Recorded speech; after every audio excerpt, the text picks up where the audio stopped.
তা আজকে দুপুরবেলা কি চারটে খাতি দেবা দেবা? তা কি খাবা নে আসবো তো জাতি লাগো আসতেছে।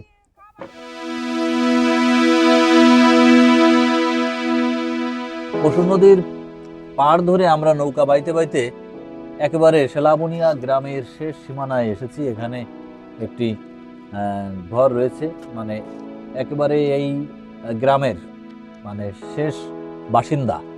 তো সেখানে এসে নৌকা বিড়ালাম। আমাদের পিসিমা তিনি দূর থেকে দেখেছেন আমাদের, এসেছেন আমাদের সঙ্গে সাক্ষাৎ করতে। বন্ধুরা, আমরা পিসিমার বাড়ি দেখি পিসিমা কি রান্না করে খাওয়ায়। আমরা নিজেরা খাবো যেমন আপনাদেরও দেখাবো যে পিসিমা কি রান্না করে এই পশুর নদীর তীরে এই নির্জন বাসগৃহে পিসিমার হাতের রান্না খাবো। আচ্ছা, পিসিমার যে এখানে একটাই ঘর আমরা দেখতে পাচ্ছি, তো এখানে একটাই কেন ঘর? আর কি ঘর বাড়ি ছিল না, বা এই বিষয়ে আপনি তো জানেন, সেটা আর একটু দর্শকদের উদ্দেশ্যে একটু বিষয়টা হলো, এখানে একটা গ্রাম ছিল, পরিপূর্ণ গ্রাম, সেলাবুনিয়া এই গ্রামের নাম। তো এই গ্রামে বাসিন্দা ছিল অনেক, একেবারে জমজমাট গ্রাম। খেলার মাঠ ছিল, কি বলে দুর্গা মণ্ডপ ছিল, পুজো পার্বণ যাত্রা গান সবকিছু নিয়ে একটা আমরা যে জায়গায় এখন আছি না, এখানে ছিল বিশাল একটা পুকুর। এই পুকুরের চারবার দিয়ে সব ঘর ছিল, মানুষ বাস করত। এই বিভিন্ন রকম কোম্পানি এই অঞ্চল কিনে নিয়ে, নদী অববাহিকা অঞ্চল কিনে নিয়ে একটা নবনগরায়ন। এটা কত বছর আগে ছিল এই যে বাড়িঘর? এটা বেশি আগের নয়, ধরেন যে 8-9 এই সালের দিকে মোটামুটি বেচা কেনা শুরু হয়ে যায়। বিভিন্ন কোম্পানি এসে এই গুলো তারা কিনে নেয়, এবং ওই দেখতে পাচ্ছি দূরে যে একটা ফ্যাক্টরি হয়েছে, এরকম হয়েছে, ফলে গ্রাম বিলুপ্ত হয়ে গেছে। এই পিসিমা এখানে রয়েছে, এই ঘর, এই নদীকে জীবিকা করে তারা আছে। তা চলুন দেখি যে পিসিমা আমাদের কি রান্না করে খাওয়ায়, আজকে দেখে আসি। আজকে আমরা পিসিমার অতিথি। পশুর নদীর পাড়ে আমরা প্রত্যন্ত একটি মাত্র বাড়ি, সেখানে সেই বাড়ির অতিথি আছে আমরা।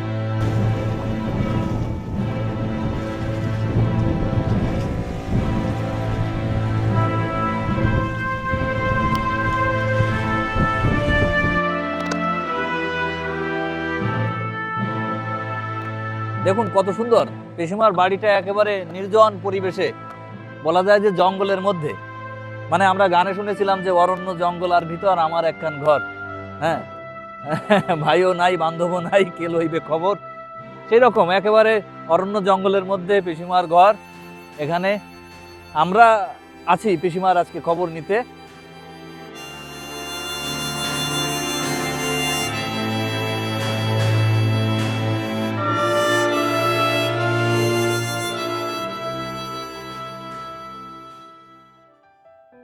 ওটা থেকে জল ভরা আছে না? হ্যাঁ, এটা তো বৃষ্টির জল। হ্যাঁ, বৃষ্টির জল। এটা কয় মাস হয় আপনাদের? আমাদের প্রায় বছর হয়ে যায়। প্রায় বছর হয়ে যায় না?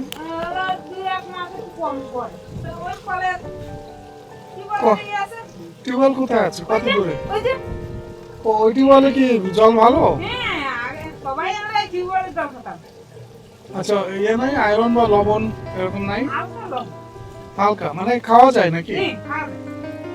আচ্ছা আচ্ছা। বন্ধু দেখতে পাচ্ছেন এই যে ওনাদের পাওয়ার সিস্টেম, সোলার সিস্টেম, আলো জ্বালানোর জন্য এই সোলার প্যানেল ব্যবহার করে থাকেন। এবং হ্যাঁ, আর একটা জিনিস দেখুন, যে ঘরের চাল গোলপাতা দিয়ে ছাওয়া। গোলপাতা হচ্ছে জানেন উপকূলের একটি অতি ব্যবহৃত জিনিস ঘরের ছাউনির জন্য, সেটা দিয়ে ছাওয়া হয়েছে। এবং তার উপরে টিন দেখা যাচ্ছে, টিন, এবং তার নিচে যে গোলপাতার ছাউনি, এই গোলপাতার উপরে কিন্তু নীল নেট দিয়ে এটা ঢেকে দেওয়া হয়েছে, যাতে এগুলো বাতাসে বা ঝড়ে উড়ে না যায়। আমরা এই পিসিমার ঘরের ভিতরে যাচ্ছি, রান্না করা দেখবো ওনার। উনি আমাদের কি খাওয়ান সেটা আপনাদেরকে দেখাবো। ওই সোলারে কয়টা লাইট জ্বলে আপনাদের? 3টে।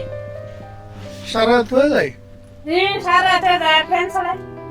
ও ফ্যানও চলে না? হুম, ওই একটা প্লেট ওই যে চালে পরে ওইটাই? হ্যাঁ ওই একটাই ঘুরে। ও বা চড়াই দিছো না? হুম, জ্বালানি কি? জ্বালানি বড়ে, বড়ে? আর হলো ওই কাঠ। বড়ে আর কাঠ। আপনি ফ্যামিলি হচ্ছেন একটু হুম। আচ্ছা, বাহ। তা তুই খালি ভাত খাওয়া নাকি? ওই খালি ভাত খাবো, গরিব মানুষ আমি কি করবো। তো এক সময় আমাকে এই যে বাড়ি তুই আসলে তো আগে তো করিস নি কেন, তাহলে তো জামাইরে একটু গাঙে যেতে পারতাম, তো করা তো বেশি ওই তো নাই। জন্য তবে সে তোমরা তো যত্ন করো না বলে আসিনি। তুই কি করলি এই? আমার বাইরে নেই তাই বলে আমি তো বেশি এনে রয়েছি না, তো যত্ন করিনি আমি।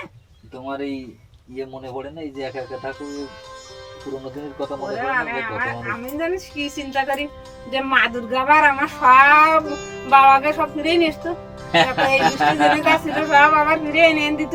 হুম, সে কি জমজমাট বাড়ি, হুম, তাই না?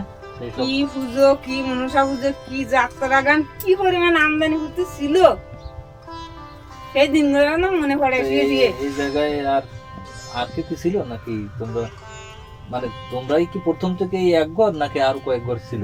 আমি যে সময় ওই বাড়িতে এসেছি না, হুম, সে সময় গুরুদাস সকলে ছিল, অনিতারা ছিল, হুম, তারপরে কেশবরা ছিল, হুম।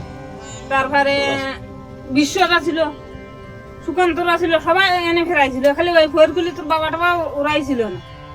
তা এম ভয় করে না এই নিরিবিলি থাকতে? আমার একটু ভয় করে, আমার গরুটা নিয়ে গেছে না সুযোগে। চোরে নিয়ে এ চোরও আসে এই দুর্গম এলাকায়। ওরে আরে আমার হাত নেতে নিয়ে গেছে, হাতনের পরে ছিল ট্রেন তো চোরে নিয়ে গেছে। ওর মশারির দাড়ি আর আমার মশারির দাড়ি এক জায়গায় বান্ধি। তাহলে তো একটা অ্যালার্মিং বিষয়। আর এমনি ঝড় টড়ের সবাই ভয় করে না? ঝড় ওই আসতে ঝড় বন্যার সাথে লড়াই করে আসতেছি না নাকি?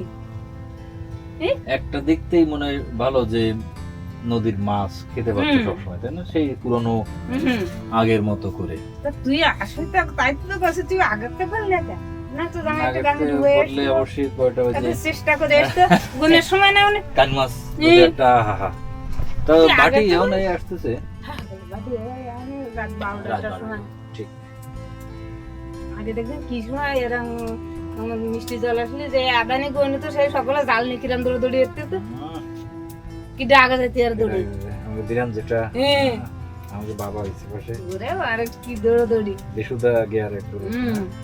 যে কারা ওই ভাঙনের কুলি যে আগে ডুবোয় খাওয়াতে আগে কান মাছ ধরতে পারে।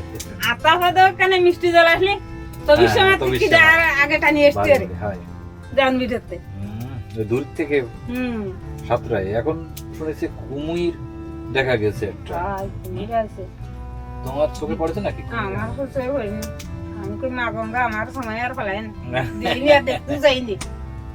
কুমির তো আমরা ছোটবেলা থেকে আমাদের সামনে পড়িনি। ওই একটা বাচ্চা আমার কেন পূজা হইলো সেই সময় পুজোর পূজার সময় কুমিরের আমরা বাচ্চা। পাইলাম না। হ্যাঁ, ও মালাইকা ধরে নিয়ে গেল।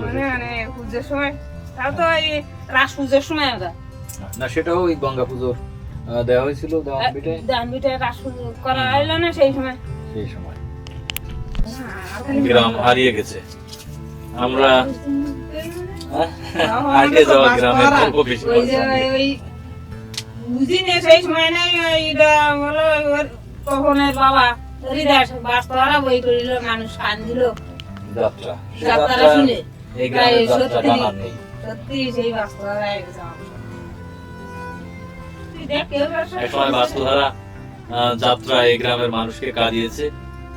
মানুষ আস্তে আস্তে এই গ্রাম ছেড়ে চলে গেছে। যেতে যেতে একটা একটা মাত্র পাড়া, দক্ষিণ পাড়া, উত্তর পাড়া আর মধ্য পাড়া, আমি বলবো 3 পাড়া, তো 2 পাড়ার মানুষ চলে গেছে। দক্ষিণ পাড়ায় কিছু মানুষ আছে, আর এই মধ্য পাড়া আর উত্তর পাড়া মিলে এক ঘর বাসিন্দা এই পিসিমা তার ছেলে স্বামী নিয়ে সংসার করে। সেই শুধু সংসারই করেন না, চোখে তার ছায়াছবির মতো সেই সব পুরোনো দিন, সেই যে বাস্তুহারা যাত্রা খেলা, সেই দুর্গা পূজার পর যে সাঁতরে নদীতে বিসর্জনের দিন পূজার নির্মাল্য সব বিসর্জন দেওয়া, হ্যাঁ, মানুষের কলহাস্য, সেই সব তার চোখে এখন ওই ছায়াছবির মতোই ভাসে। এই যে সময় পুজো হয় সেই সময় আমার পরান্ডা ভাগে ধরে দেয় কোয়ানে আমার ভাই কিভাবে আলোচনা মা তো সেই সময় সেই কথা মনে পড়ে তো বাবা কিভাবে আলোচনা সব মনে পড়ে একা ওই মন্দির গুছাই সব মনে পড়ে কত মানুষ ছিল না? ওরে বাবা আজকে আমার বাইরে কোন চলে গেছে আর আমি কোয়ানে রয়েছি বন্ধুরা, আমারও গা শিহরিত হচ্ছে পুরোনো দিন, কারণ এত একটা জীবনের অধিকাংশ সময় যে সবাই একসঙ্গে বাস করা। মানুষ বলে যে কি বলে যে বাস্তু ভিটে ছেড়ে যাওয়ার কষ্ট আছে, কিন্তু বাস্তু ভিটে সবাই ছেড়ে গেছে, এক ঘর বাসিন্দা আছে, তাদের কষ্ট এটা যার জীবনে ঘটেনি সে কখনোই অনুধাবন করতে পারবে না। সবাই চলে গেছে শুধু আমি বাকি জীবন মানে আমরা যারা এরকম করে উচ্ছেদ হই, মানে সময়ের প্রয়োজনে সেই বসত ভিটা থেকে চলে যায়, বাকি জীবন মানে যে বয়স আমরা চলে যাই, বাকি জীবনটা শুধু ওই স্মৃতির রোমন্থনেই কাটে। মানে সবকিছুতে এত ভালো লাগা, জগতে সবকিছু রয়েছে, কিন্তু সেই দিনগুলোর মতো আর ভালো কিছু কখনোই পাইনি। সেই সব অনুষ্ঠান, প্রতিদিনকার জীবনযাত্রা, এমনকি প্রতিদিনকার মানুষের সঙ্গে যে ঝগড়াগুলো হতো, কখনো কখনো মনে হয় যে নির্জনে বসে সেই ঝগড়া করা মানুষগুলোর সঙ্গেও যদি আবার দেখা হতো, ডেকে কোলাকুলি করতে পারতাম, তাদের সঙ্গে সুখ দুঃখের দুটো কথা বলতে পারতাম। এই একটা অমূল্য স্মৃতি। এই স্মৃতি মানুষকে বারবার মানে অতীতে ফিরিয়ে নিয়ে যায়। মানুষকে অনেক সময় বলে যে দুঃখ বিলাস কথাটি, যে আমরা কবিদের ভাষায় অনেক সময় বলি যে দুঃখ পেতে বড় চাই কি, তবু দুঃখেই আমি সুখ পাই। আসলে বেদনায় যে গানের জন্ম, সেই গান আমি বুক ভরে গাই। আমরা দেখেছি যে বেদনা আমরা পেতে ভালোবাসিনি, কিন্তু বেদনাকে রোমন্থন করে আমরা এক ধরনের বেদনা বিলাস, এক ধরনের সুখ পাই, যেটি আজকে পিসিমা সেই পুরোনো দিনের কথা বলতে যে করছেন সুখের স্মৃতিচারণ। পুজো শেষ হয়ে গেছে, পুজোর প্রসাদ দিচ্ছে, আমার বাবার কথা বলছে যে মেয়েকে সবার হাতে করে দিচ্ছে, হয়তো চোখের সামনে সেই দিনগুলো তেমনি করে তার ভেসে উঠেছে, সেটি সুখের স্মৃতি। কিন্তু এখন যদি তিনি সেই স্মৃতি চারণ করেন, তার কাছে সবচেয়ে দুঃখের। দুঃখ আমরা পেতে চাই না, কিন্তু তিনি প্রতিদিন হয়তোবা রাতে শুয়ে থাকলেও ওই দিনগুলো ছায়াছবির মতো তার চোখের পাতায় ভেসে যায়। তিনি স্মরণ করে এক ধরনের আনন্দ পান। এটা এক ধরনের বেদনা বিলাস। তো মানুষকে এই অনুভূতিগুলোই সুখে ভাষায় মানুষকে বাঁচিয়ে রাখে। মুরগির মাংস আর কি আলু ভাজা, তাই তো? আলু ভাজা তাড়াতাড়ি তাড়াতাড়ি খেয়ে চলে যায়।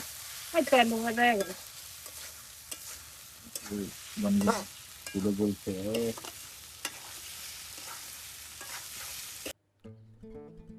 তো বন্ধুরা, পিসিমা তো রান্না করছিলেন, আমরা গল্প করছিলাম। এরই ফাঁকে আমরা গিয়েছিলাম নদীর পাড়ে ভাঙন দেখতে দেখতে পিসিমার ডাক পড়লো খেতে যাওয়ার। চলুন দেখি পিসিমা কি রান্না করেছেন, আমরা খাই আর আপনাদের একটু দেখাই।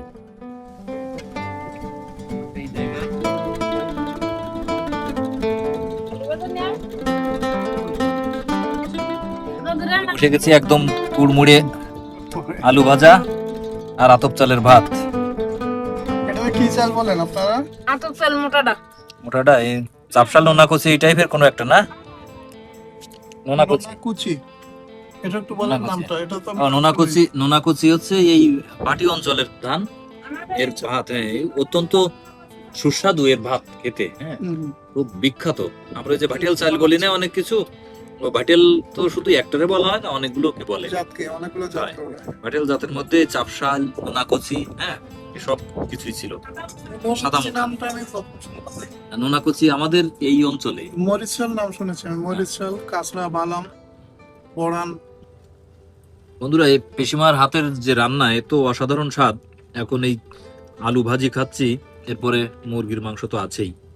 তো আমার একটা কথা পিসিমা, এই যে এখানে যে সব দিকে জলে পরিপূর্ণ আর একেবারে দুর্গম এলাকায় সবজি কোন জায়গা থেকে? বাজার থেকে। এর কাছে পিঠে কোথাও বাজার আছে? দিগরাজ আছে, দিগরাজ আছে, গুনা ব্রিজ আছে, আর বাজুয়া বেশি হলো বাজুয়ার বাজার করতে হয়। শুধু অনেক দূর না, কয় কিলো? এই নদী পার হয়ে যেতে। নদী পার হয়ে আছে বাজুয়া খেয়াঘাট দিগরাজে। এর না, আমি তো বেশ আগে চলে গেছি, কিন্তু এর আশেপাশে কোনো জায়গায় আর কোনো বাজার টাজার হয়নি না? না এনে আর বাজার ওই গুনা ব্রিজে বাজার ছিল আর দিগরাজের বাজার ওই কতদিন পরে পরে বাজার হয় নাকি সপ্তাহের মাথায় আমরা বাজার করি। মানে এক সপ্তাহটা কিনে রাখেন এক সপ্তাহ? হুম, তাহলে তো সপ্তাহে যাওয়া মুশকিল। যা মুশকিলের দিগরাজ থেকে বাজার করতে গেলে দেখা যাচ্ছে বই আনতে হবে। আর জোর বাজার। মাছ মাংস তো এরকম বাজার থেকে, আর মাছ মাছের ইনি মাছ নদীতে গেলে মাছ নদীতে কি কি মাছ? বলা তো বিশ্বে বলা তো বিশ্ব চিংড়ি মাছ ফসেসা, আর যদি কান ধরে তাহলে কান।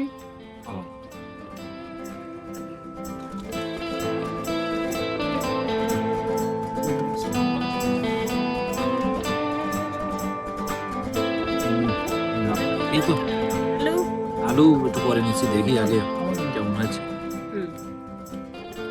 হুম। অসাধারণ।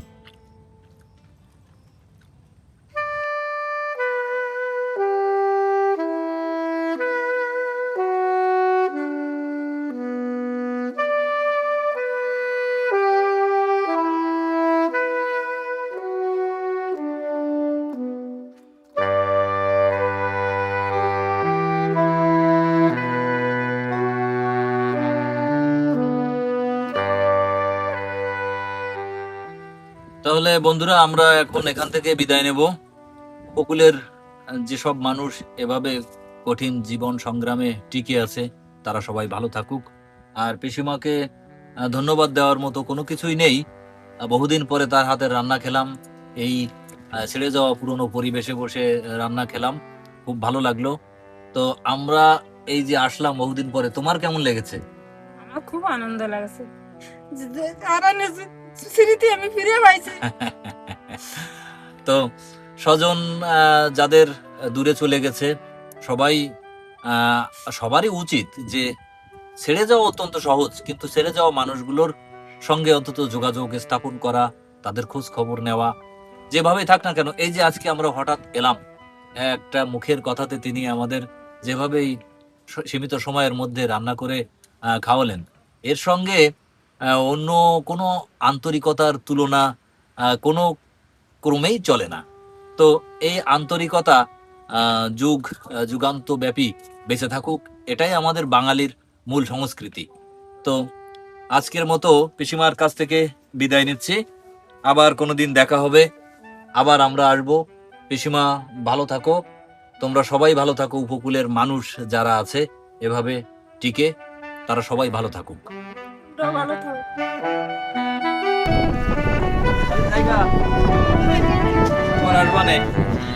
ভালো থাকো। ঠেলে ঠেলে যেতে হবে।